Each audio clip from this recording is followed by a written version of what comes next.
Okay, right this way. Just down, okay, just down a few more steps. Yeah, you're doing great. You're doing great. I hope the walk down the stairs isn't doing too much of a number on you. You look pretty winded. Okay, last step. And there we go. Whew. Okay. Are you alright? Do you need a moment to breathe or something? It's okay? Yes, take your time. I can wait. Maybe I can get you some water or something? No? Good. Okay, you're good? Okay then. Let me just say that I am so proud of you for finally getting around to visiting my basement. I know I've been pestering you about it since as long as we've been dating almost, and it's all the sweeter since it's been such a challenge too. I mean, even when I've been offering to drive you all the way to my house, you've still always been so reluctant, always make excuses about how you'd have to get dressed or get out of bed to go anywhere. The offering of free food almost changed your mind, but you were still on the fence, which, I mean, I don't understand. It was not the point, but it looks like paying you money was enough to get you off of your butt. Huh? I wish I knew sooner that it was just that simple. I guess it would have saved me a lot of time and effort. Anyway, I told you before that I had something to tell you that I could only tell you here. So here I go. I love you. Whew. Well, I assume you already know that, right? We have been dating for a while now, and to be honest, I think my excessive number of text messages really got that across. But even that aside, it's so obvious we're destined for each other. Like, written in the stars kind of destined. I mean, how else do I always know what present you want without you telling me? See? It's fate. Stars don't lie. Anyway, I'm kind of getting off track here.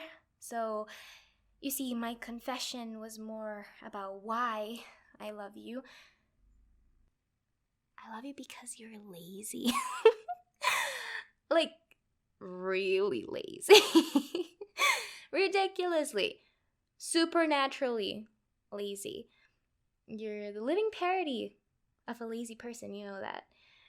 I am certain without a doubt that there is no one alive lazier than you, because if anyone was lazier than you, they would be too lazy to breathe. But now, let me explain why that's a plus. A while ago, I was thinking to myself, geez, it's really about time for me to get into a relationship. But well, the problem there is that I kind of have severe abandonment issues. That's a long story. We don't have to get into it. It's really not that important. I'll fill you in later. But basically, I was thinking to myself, I really don't want them to run away. And that is it. That's the whole explanation of why I love you. You'll never run away from me because I know you don't run or do any exercise, really. I'm actually kind of worried about your health, to be honest, but hey, let's see the bright side of things, right? But back to the point. I really, really love you, and your fear of anything, even vaguely requiring effort. That's why I spend so much effort into chasing after you. For instance, why do you think that your Wi-Fi was always going in and out and I was always the one to come over to fix it? Bing, bing, bing. I'm very sorry about that, but I know how much you love your internet connection, but I needed an excuse to come over to visit you because, well, you know, you never leave your house. So, what I'm getting at is that's how I finally got to meet you, through my job. Well, my job isn't to come over to fix your Wi-Fi, and it certainly isn't to remotely disable your Wi-Fi and then come over and pretend to fix it. But that was just the cover I needed. My real job, of course, is as a member of let's just say that I work for a government agency. Yes. Anyway, so as part of my job, I can see what people search up on the internet. Most of the searches are just cat pictures or students, looking for the answers to their stupid homework or... But like I was saying before, I wanted someone who wouldn't leave me, right? So I thought, hey, a very lazy person wouldn't be able to be bothered to leave me, right? And it's not kidnapping if they just can't be bothered to leave.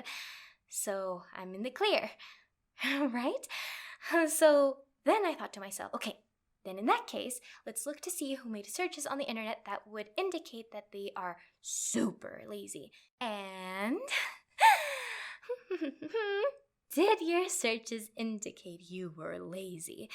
I can't remember all of them off of the top of my head, but what I do remember was really quite beautiful in a twisted kind of way.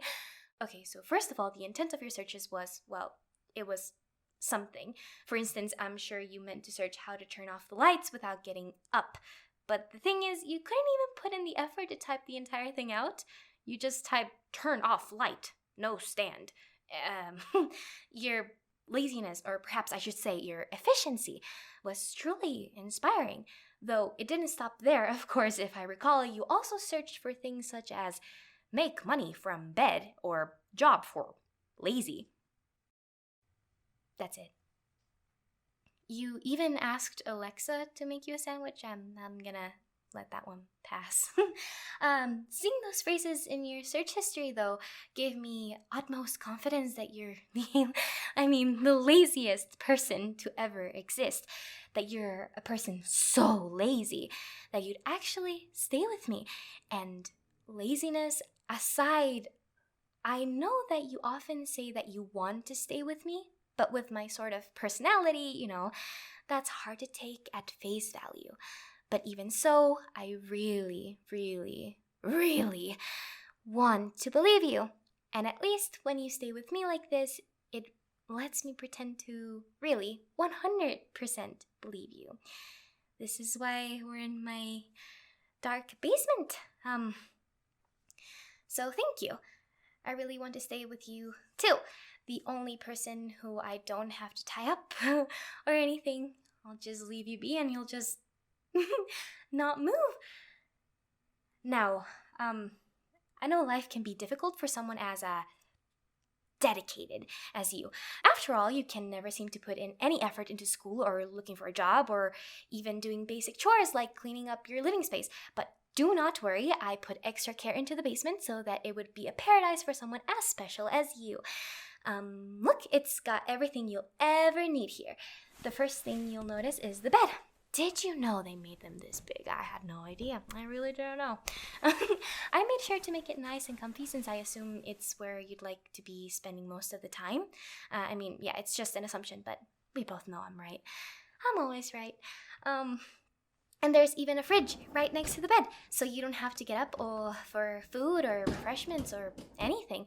Well, I'll be cooking for you, of course, like your own little personal chef. I know that before you didn't bother eating anything that so much as required boiling water or using the microwave for more than 4 minutes. So, and I got you a computer. Of course, your computer. The specs are super high.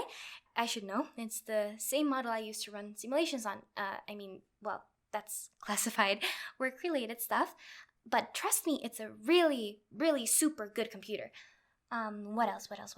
Oh, there's a bathroom here, so you don't have to go up the stairs to use it. I know you'd hate to have to go up the stairs, especially the ones I own, so, yeah. Oh, and sorry about the treadmill here. Oh, you don't have to wince. Sorry, I know treadmill is a dirty word. I hope it doesn't offend you too much. It was here from before I started renovating everything, and it was just too big and bulky to get up the stairs on my own, so I can put a curtain on it or something for you. There's probably some other stuff I'm forgetting, but that's sort of the whole shtick here. Oh, right, and if there's anything you want me to buy for you, like streaming services or something, just let me know. You're obviously not going to be working to get any money, so you're gonna have a lot of free time. Well, if you need anything, let me know. Here. Take this. It's a pager. People would usually text, but I know typing out an entire text message is too much work for you. So just press the pager and I'll come down. Now, is there anything you'd like? Oh. And you're off to sleep. Of course. That's what I love about you. You're like a cuddly sloth.